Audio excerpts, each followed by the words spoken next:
Sudah 7 orang wanita meninggal dunia dalam 1 bulan. Rata-rata orang yang meninggal tersebut adalah orang yang baru saja menikah. Entah mengapa, kejanggalan ini membuat Pak Sumardi selaku orang yang biasa memandikan jenazah mencari tahu terkait kematian aneh yang terjadi kepada setiap orang yang baru menikah. Pasalnya, setiap para wanita pengantin tersebut meninggal pasti saja meninggalkan jejak yang sangat mengganjal bagi mereka berdua. Korban ke-8, Jawa Tengah. Langkah kaki pria tua berjalan ke arah sebuah gubuk yang sudah ramai dengan banyak orang dengan mengenakan pakaian serba hitam. Pak Sumardi namanya. Dia adalah salah satu orang di desa Tapak Romo, bukan nama asli yang sebenarnya. Kedatangannya bukanlah sebuah berita yang baik. Jika Pak Sumardi telah membawa peralatan seperti minyak, sisir, dan hal lainnya di salah satu rumah warga, berarti besar kemungkinan kedatangannya adalah memberikan duka bagi keluarga tersebut. Kali ini, Pak Sumardi mendatangi salah seorang rumah warga untuk bermaksud memandikan jenazah. Namun, karena memang jenazahnya wanita, biasanya Pak Sumardi dan juga istrinya hingga para warga menyebut mereka sebagai keluarga Lebe. Kedatangan Pak Sumardi dan istrinya disambut hangat oleh keluarga almarhumah. Pak Sumardi, ucap dari keluarga almarhumah yang tidak disebutkan namanya. Sudah siap semua? Tanya Pak Sumardi. Anu Pak, bagaimana kalau kita tunda 1 jam dulu Pak? Pinta orang tua almarhumah. Ditunda? Mengapa memangnya? Begini Pak, anak saya meninggal dalam keadaan tidak wajar. Tubuhnya menakuk seperti orang yang sedang merasakan kedinginan.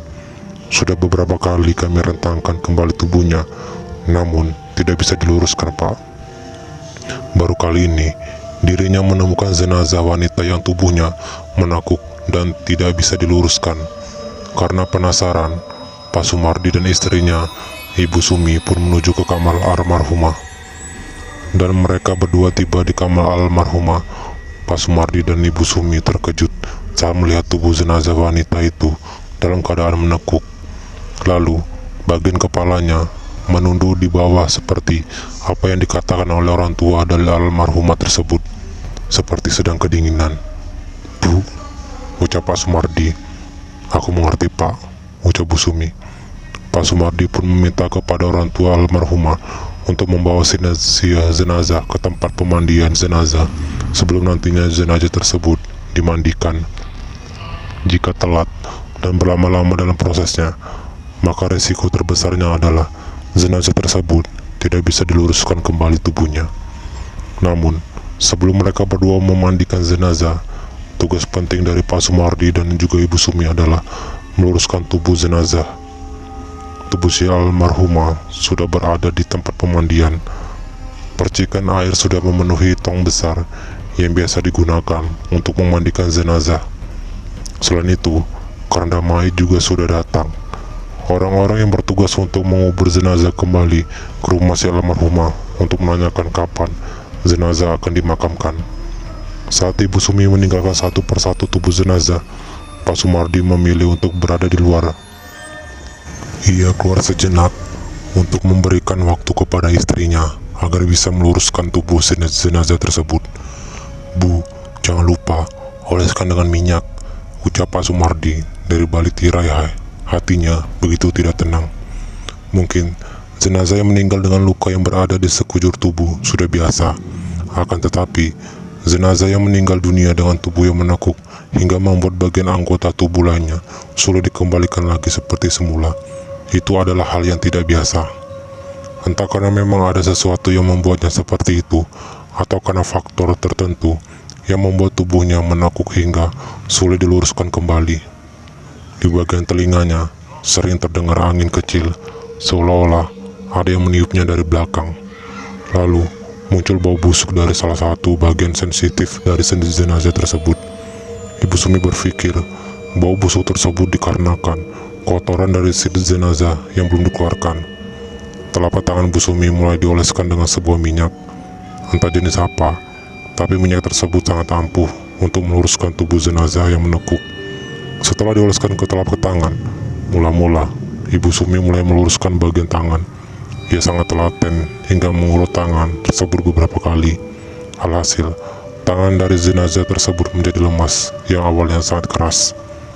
Risiko yang besar saat dirinya memandikan jenazah adalah dia juga merasakan hal yang sama seperti apa yang dirasakan jenazah. Sempat Ibu Sumi mengucapkan sesuatu seperti merasa kesakitan. Pak Sumardi pun segera menanyakan apa yang terjadi di tempat pemandian tersebut. "Bu, aman toh?" "Aman Pak, masih lama ndak? Sebentar lagi kelar Pak." Dengan terpaksa, Pak Sumardi kembali mengurungkan niatnya untuk membantu. 5 menit berlalu, Ibu Sumi sudah berhasil meluruskan bagian kakinya. Kini ia segera melakukan langkah terakhir, yaitu mengembalikan posisi kepala si jenazah yang menunduk ke bagian bawah. Hati Ibu Sumi sempat terheran dengan si jenazah tersebut. "Apa yang membuatmu seperti ini, Nduk?" Hati nurani Ibu Sumi benar-benar terketuk saat melihat tubuh si jenazah yang tidak normal seperti yang pernah ia mandikan sebelumnya. Saat dimana jari-jari mengurat leher si jenazah, tiba-tiba leher Ibu Sumi seperti ditekan oleh sesuatu hingga dirinya merasa kesakitan. "Astagfirullah, leherku." Pak Sumardi yang mendengar hal tersebut kembali terperanjat dan bangkit dari duduk. "Bu, bagaimana? Ada apa Bu?" tanya Pak Sumardi dengan nada yang penuh khawatir. "Nggak apa-apa Pak, aman saja, sebentar lagi selesai." Suara percikan air yang awalnya mengalir kini tiba-tiba terhenti. Keanehan mulai terjadi saat Bu Sumi memperhatikan tiap tetes air yang menetes dari selang yang diletakkan di tong pemandian. Dari luaran, ia mendengar suara kaki yang digeserkan secara perlahan. Bunyinya sangat berirama hingga membuat bulu kuduk Ibu Sumi merinding dibuatnya. Ibu Sumi paham betul jika suaminya berada di bagian sebelah kiri, sedangkan di bagian kanan adalah bagian yang tidak bisa terjamah oleh siapapun karena lokasinya berdekatan dengan perkebunan. Lantunan doa terus-menerus diucapkan Ibu Sumi dalam hatinya. Bibir yang semula kering kini akhirnya terbasahkan dengan air liur mulutnya karena pergerakan dari mulut Ibu Sumi. Suara itu tampak terhenti saat berada tepat di dekat tirai. Ibu Sumi memperhatikan bentukan kaki dengan cara menundukkan kepalanya ke bawah. Matanya benar-benar jeli saat melihat bagian dari ujung kaki hingga mendapati sebuah keanehan yang terjadi. Jantung Bu Sumi berdegup kencang. Nafasnya mulai tidak stabil. Bibirnya terus-menerus digerakkan dengan membaca bacaan doa yang memohon perlindungan dari gangguan aneh yang sedang dirasakannya. Kedua tangan Bu Sumi tiba-tiba menjadi lemas saat dirinya mendengar sesuatu dari tempat si jenazah ditidurkan. Bunyi gerakan tulang yang benar-benar jelas dan penampakan sebuah kaki yang seluruh bagian mirip seperti kaki si jenazah tersebut. 2 kali suara tulang itu berbunyi seakan telah membuat telinga Ibu Sumi enggan mendengar apapun. Posisi wajah dari jenazah tersebut telah menghadap ke arah Ibu Sumi. Jenazah tersebut seperti memelintir lehernya sendiri hingga mampu melihat tubuh Bu Sumi secara langsung. Sorot matanya yang awalnya terpejam kini tatapannya menatap tajam ke arah Bu Sumi dengan tatapan yang sangat mengerikan. Bu Sumi langsung berteriak karena itu, menjatuhkan diri di dekat tirai hingga membuat tirai bergerak karena tertimpa beban berat tubuh Ibu Sumi. Teriakan itu pun membuat Pak Sumardi langsung menerobos masuk ke dalam tempat pemandian. Ia terkejut saat melihat istrinya sudah menutup wajahnya dengan kedua tangan sembari mengatakan, "Jangan ganggu aku, kamu sudah mati, kamu sudah tidak ada di dunia ini." Bu, ada apa Bu?" Pak Sumardi segera menutup jenazah tersebut menggunakan kain jarik. Dan benar saja, kepanikan yang dirasakan oleh Ibu Sumi ternyata mengundang keluarga dari jenazah tersebut. Mereka kemudian berbondong-bondong untuk mendatangi lokasi pemandian jenazah. Salah satu anggota dari keluarga si jenazah menanyakan perihal apa yang terjadi. "Pak, ada apa? Apa yang terjadi?" tanya salah seorang anggota keluarga jenazah tersebut. "Kami akan selesaikan ini dengan cepat, mohon tinggalkan kami berdua." "Tapi, kenapa tadi berteriak? Apa yang terjadi?" Pak Sumardi mendekati pria muda tersebut Ia kemudian menepuk pundaknya sembari meminta kepadanya untuk meninggalkan dirinya dan juga Ibu Sumiati. "Pak," ucap Ibu Sumi dari dekat jenazah tersebut, "dengarkan nak, kami sebenarnya merasa terbebani dengan pekerjaan kami, tapi kami lebih merasa terbebani jika urusan kami belum kelar dan dirimu malah ingin tahu apa yang sudah terjadi saat ini. Tapi bagaimana jadinya jika dirimu terkena gangguan aneh dari hal gaib?" Kepergian dari pemuda tersebut membuat Pak Sumardi dan Ibu Sumi semakin tenang. Akan tetapi, Pak Sumardi segera meminta kepada istrinya untuk menyelesaikan pemandian tersebut dengan cepat. "Cepat selesaikan, ada yang tidak beres dengan jenazah ini." "Iya Pak, ada yang tidak beres dengan jenazah ini." Kali ini, pemandian pun berhasil dipercepat berkat dibantu oleh Pak Sumardi. Walau ada banyak kejanggalan dari jenazah wanita yang mereka mandikan, tapi kedua tersebut benar-benar tutup mulut akan hal tersebut. Langkah selanjutnya, mereka berdua segera mengafani jenazah si wanita tersebut. Dengan telatennya, Ibu Sumi membungkus bagian tubuh dari jenazah wanita tersebut dengan hati-hati. Setelah usai mengkafani, jenazah tersebut kemudian disolatkan. Dari kejauhan, Pak Sumardi dan Ibu Sumi hanya terduduk diam. Keduanya benar-benar merasa ada yang lelah dan pegal-pegal setelah melalui semua proses itu.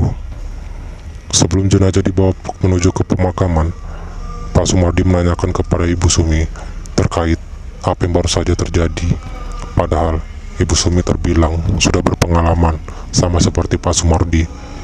Namun dilihat dari raut wajah yang tergambarkan saat itu, wajah Ibu Sumi melihat sangat pucat dan penuh tekanan. "Apa yang aneh dari jenazah wanita itu, Bu?" tanya Pak Sumardi. "Aku mendapati banyak keanehan di tiap tubuh jenazah wanita itu. Semuanya terasa dalam waktu yang bersamaan," jelas Ibu Sumi kepada Pak Sumardi. "Lalu, mengapa Ibu berteriak?" "Dia hadir saat proses pelurusan bagian kepala sedang dilakukan, dan bersamaan dengan itu terdengar sesuatu yang aneh," ucap Ibu Sumi. "Sesuatu yang aneh?" "Benar, seperti suara bubunyian tulang yang dipatahkan dalam waktu sekejap." Suara bubunyi tersebut masih terngiang-ngiang di telinga Ibu Sumi.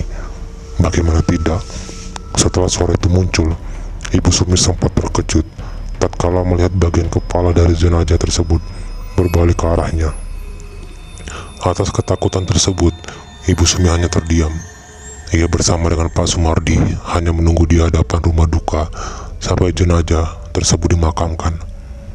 Malam hari setelah pemakaman jenazah tersebut, Ibu Sumi masih melihat suaminya, Pak Sumardi, sedang terduduk diam di depan rumah, seperti ada beban yang menyangkut di pikiran suaminya.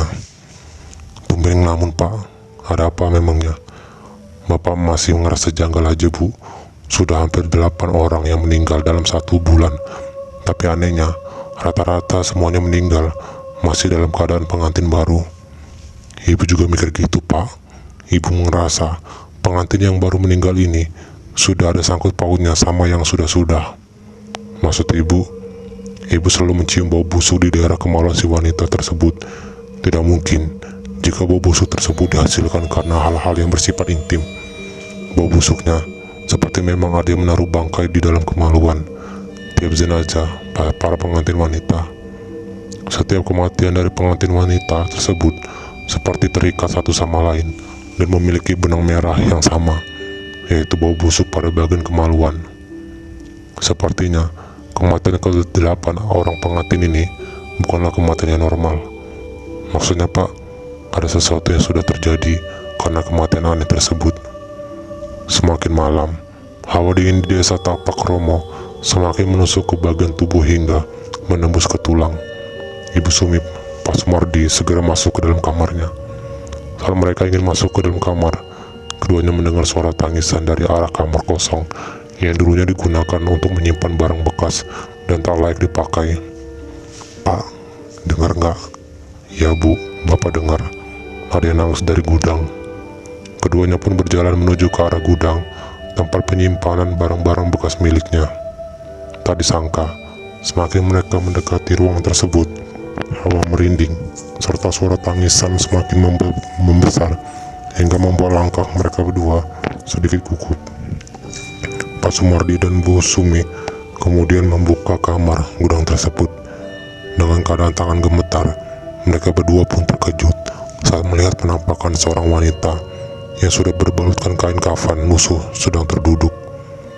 Lalu, tidak berselang lama, Pak Sumardi dan Ibu Sumi sembari mengucapkan kalimat yang menakutkan, "Tolong, bebaskan saya."